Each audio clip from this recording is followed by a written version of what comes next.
सर्वसामान्य कुटुंबातल्या माणसाला तिकीट दिलं त्याबद्दल मी राष्ट्रवादी काँग्रेस पक्षाचं प्रथम आभार मानतो।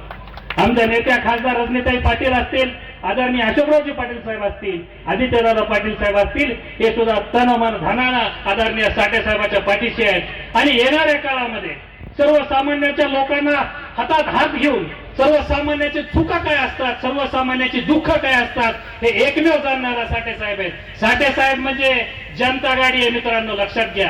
आपण जनता गाडी हात दाखवा आणि गाडी थांबवा, तसं साठे साहेबाला कुठेही हात दाखवा, बिचारा सगळ्यासाठी उभाच आहे। प्रत्येकाच्या सेवेमध्ये तत्परपणे कार्यरतपणे धावून येणारा माणूस म्हणून आपण प्रत्येकाची साठे साहेबाकडे बघतो। आणि हे सगळं सांगड घालत असताना ह्या खासदार साहेबांनी ही जी सांगड घातली स्टेजवर बसल्यानंतर, मग मला असं वाटतं की हे स्टेज बघितल्यानंतर मला असं वाटत नाही की आता साठे साहेबाचा विजय रथ कोणीही रोखू शकतं। त्याच्यामध्ये ताकद तेवढी, आता विजय रथ रोखण्याची ताकद आता कुणामध्ये राहिलेली नाही।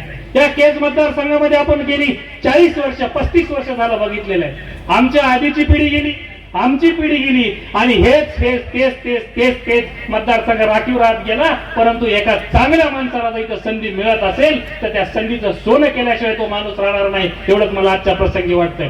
येणाऱ्या कालावधीमध्ये आपल्यासमोर असंख्य संकट आहे, आपल्यासमोर प्रत्येकाला असं वाटलं पाहिजे। मी तुम्हाला सांगतो, एक तर ही साठे साहेबाची निवडणूक नाही, एकटी बजरंग बाप्पाची निवडणूक नाही, एकटी राहुल सोमण्याची निवडणूक नाही, या मतदारसंघामधल्या प्रत्येक माणसाची ही निवडणूक आहे। आणि जोपर्यंत इथं बसलेला प्रत्येक माणूस असं म्हणणार नाही की हे निवडणूक माझी आहे, तोपर्यंत आपण निवडणूक जिंकण्यासाठी पुढे जाणार आहे।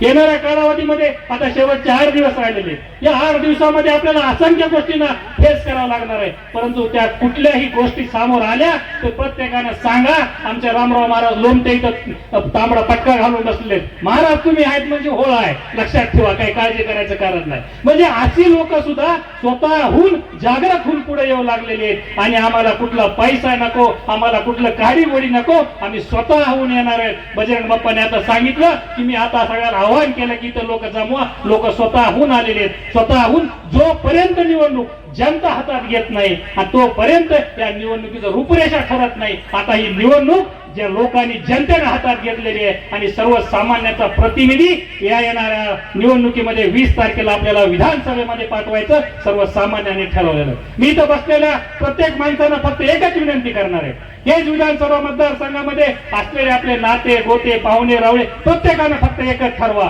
की मी फक्त 10 मताची जोडणी करणार आहे आणि 10च मतं मी जोडणार आहे। 10 मताच्या पलीकडे 11वं मत तुम्ही जोडू नका, मग साठे साहेबांचा विजय कुणी आपल्याला इथं रोखू शकणार नाही।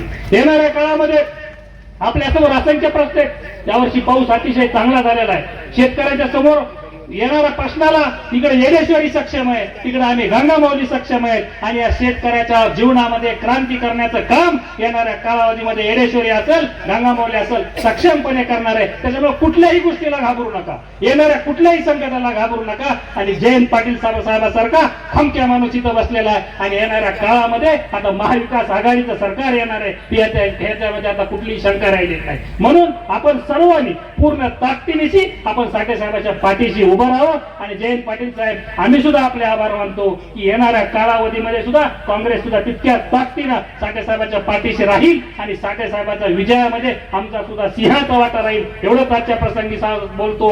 आणि येणाऱ्या 20 तारखेला साठे साहेबांसमोरचं 3 नंबरचं बटन दाबून, तुतारीधारी माणसाचं बटन दाबून साठे साहेबाला प्रचंड बहुमताने आपण विधानसभेमध्ये पाठवावं, एवढंच आजच्या प्रसंगी बोलतो आणि थांबतो। जय हिंद, जय भारत।